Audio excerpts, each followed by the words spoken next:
He slid the prenup across the table like it was a death sentence. "Sign it," he said, lips curling into a smirk that dripped with contempt.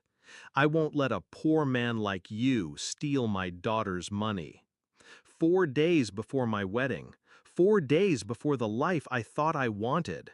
I stared at the thick packet of paper, my fiancée, my bride-to-be, sitting silent beside him. She didn't defend me, didn't even meet my eyes. Her hands were folded neatly in her lap like a well-trained child. That silence told me everything. This wasn't protection, this was a setup. Backstory. I met Emily 5 years earlier, when I was stupid enough to believe in love stripped of calculation. She was radiant, magnetic, the kind of woman who filled every room. I thought she saw me, not my watch, not my car, not the suit I wore that day. We built memories fast, trips, promises, whispered plans at 2 a.m. I thought it was real. I thought she chose me, not what I could become. But her father, Richard, had been circling me since day one, testing, probing, sneering at every detail he thought gave me away. He believed I was a nobody, a paycheck-to-paycheck dreamer lucky to be in his orbit. And Emily never corrected him, not once. The discovery. The first crack appeared a year before the wedding. I caught her whispering on the phone late at night.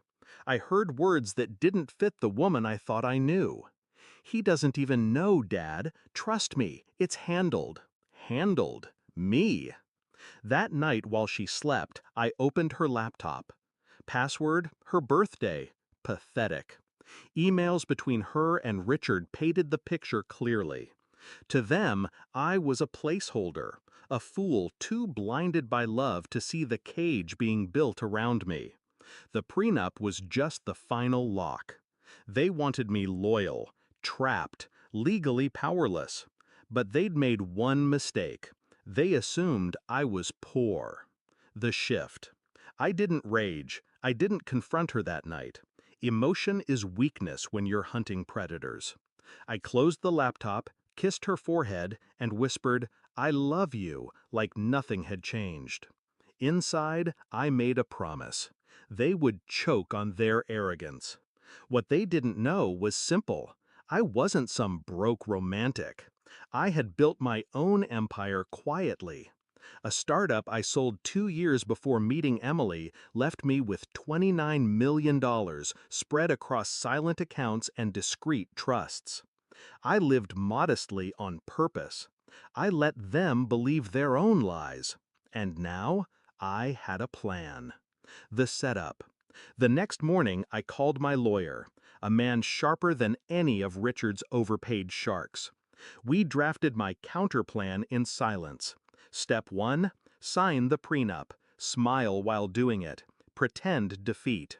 Step 2, insert clauses they wouldn't notice, hidden in legalese, buried in their arrogance. Protections, reversals, stipulations that would, in the right light, bleed them dry instead of me. Step 3, wait. Patience is the weapon most men refuse to sharpen. Execution. 4 days later, I sat in Richard's study again. The same smug grin stretched across his face. Emily beside him, still silent. I lifted the pen. My hand didn't shake. I signed every page with a calm precision that unnerved them. "Smart choice," Richard muttered. He thought he'd won. But winning isn't declared in whispers. It's declared when the knife twists. The wedding. The ceremony was lavish, paid for by Richard, orchestrated like a corporate merger, not a marriage. I played the part, kissed the bride, smiled for the cameras, and all the while, the inked clauses sat waiting in that contract like dormant landmines. The turn. The shift came months later. The marriage wasn't love, it was theater. Emily played the doting wife, but her eyes were elsewhere. Richard still treated me like an unwelcome tenant in his kingdom. And then Emily slipped. careless. I found messages to another man, a man she called Escape. I didn't need rage, I needed timing. Divorce proceedings began. Richard pushed her forward, confident their prenup had me cornered, that I'd walk away empty-handed, humiliated. Courtroom, paperwork, theatrics, and then the bomb detonated. My lawyer slid forward our version of the prenup, the version Richard hadn't cared to read carefully enough. The clauses they thought were harmless were, in fact, weapons. Assets weren't locked to Emily. They were split proportionally based on net worth increases during the marriage. My net worth, not hers, not Richard's. And because Emily had lived off me during our marriage, because Richard had injected funds into her accounts under my shared name, those numbers were astronomical. By the time the calculation settled, it wasn't me walking away stripped. It was Emily. It was Richard. Their wealth funneled into mine, legally bound, airtight. Richard's smirk evaporated in real time. Emily's face crumbled like glass. The confrontation. After the ruling, Richard stormed across the courtroom. His voice cracked like a whip.